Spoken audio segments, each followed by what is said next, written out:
not gonna get away with this. You're not the first person to tell me that. Come on.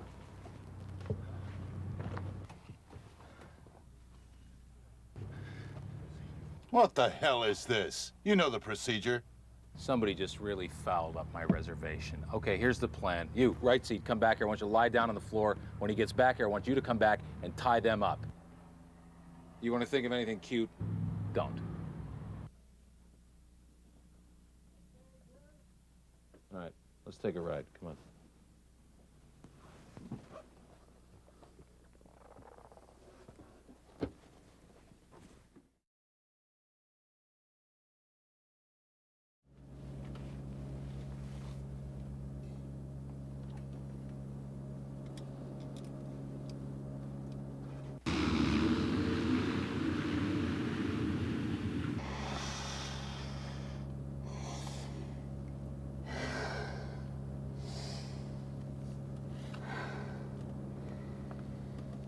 Is he out?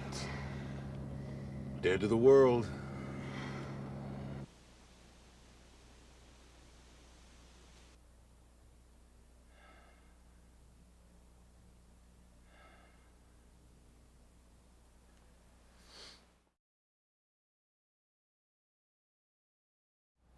Really?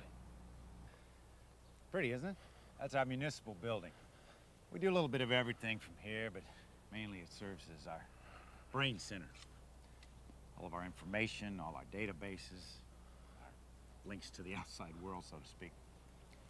They're all right in there. We're having our 2-year festival tomorrow. Hope you'll participate with us. How did you find me? Over there. Oh, those are just some of our maintenance facilities. See, New Phoenix is a really large operation. We're totally self-sufficient, but it requires a lot of dedication. Yeah, everybody seems really dedicated. They are. I think you will be too, given enough time. See, instead of wandering around the world lost and alone, New Phoenix is the kind of place where people like us can lead something that resembles the kind of lives we used to have. How did you manage this? Where is this place? Well, the exact location is a security issue. As for how we managed it, I call it our stroke of good fortune. See, most of what you see in New Phoenix was built and developed on land that was later declared as a flood basin. Before any of the homes could be sold off, the government stepped in, slapped a cease and desist order on the entire project, and basically forced the developer into bankruptcy. It's kind of ironic. He probably would have fit in well among us. And you just moved right in and took over. Well, it wasn't quite that easy, but basically, yes. The property was held in escrow, kind of a useless collateral against the developer's debts. In a few years and a few droughts later, all the river patterns shifted, and we were able to step in and buy the whole parcel for a fraction of what it was worth. But people have to know that you're living here. Well, yeah, of course they do, but they don't know who we are or why we're living here. And since we're the local realtors, we make all the decisions as to who comes and who goes. Oh. The nearest town's 15 miles away. And from all indications, they tend to think of us as an eccentric, nose-in-the-air kind of community. Actually, it works out just fine. They don't like us, and we don't need them to.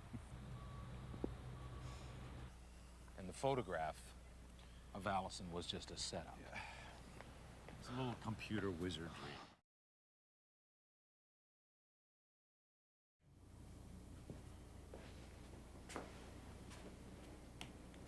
Hello? It's all right. It's just me. I was trying not to turn on the lights. I didn't mean to frighten you. What are you doing here, Dee? I just want to talk to you, Tom. I wanted to apologize. There's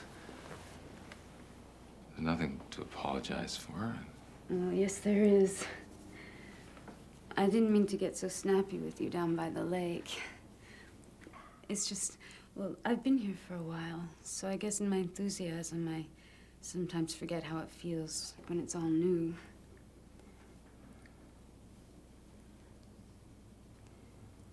You miss her, don't you? I told Paul I thought that picture was a pretty mean way to get you here. He said he thought it would be best. You always do what he tells you. He was right. Yeah, I guess he was.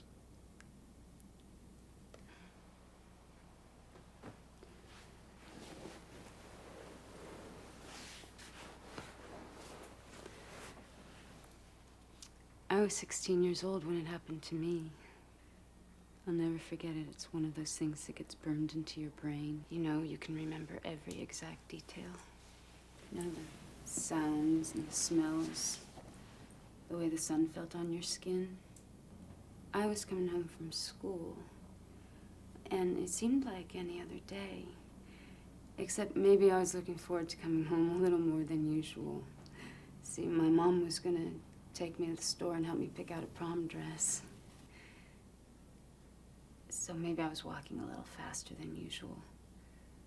Maybe I walked up the front stairs a little too loud. My key didn't fit in the lock. So at first I thought maybe I had it in upside down. And when that didn't work, I thought that maybe somehow I'd bent it when I changed my clothes for gym. So I knocked really loud. And I remember looking around, wondering if the neighbors would think I was knocking at their door and come to answer it. But nobody answered. Nobody ever answered. See, we were just gonna go to the store to buy a dress.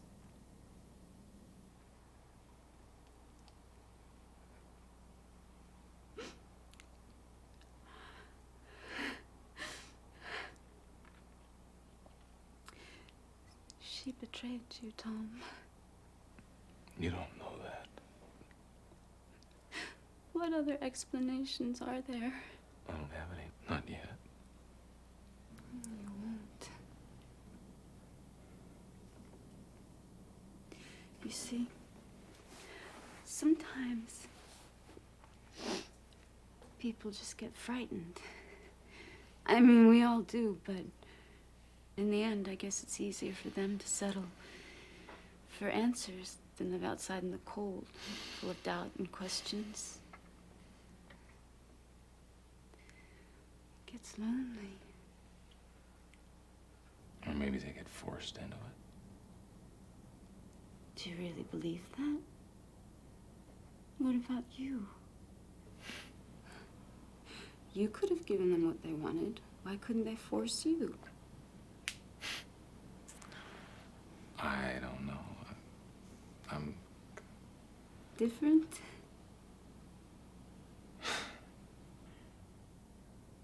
the bane of my existence. No. It's just who you are. The people here are good people. This is a good place. What about freedom, Dee? The freedom to come and go. Were you really so free before all this happened? It's just words, Tom. You were free until you had something that they wanted. Something that you wouldn't give them. At least the people here are on your side.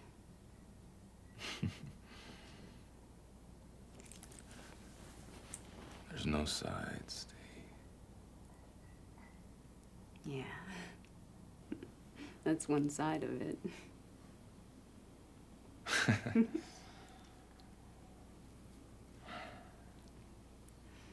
Don't you ever get lonely?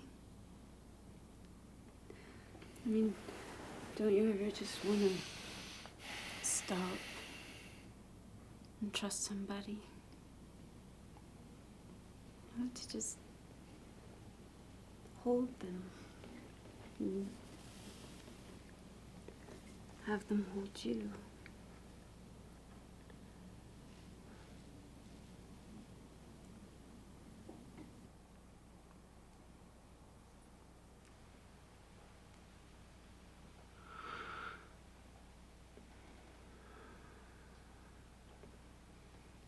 If you left, I would miss you. It's better here. It's safer. If you just give it some time, you'd see you could really be happy here. You never want to leave.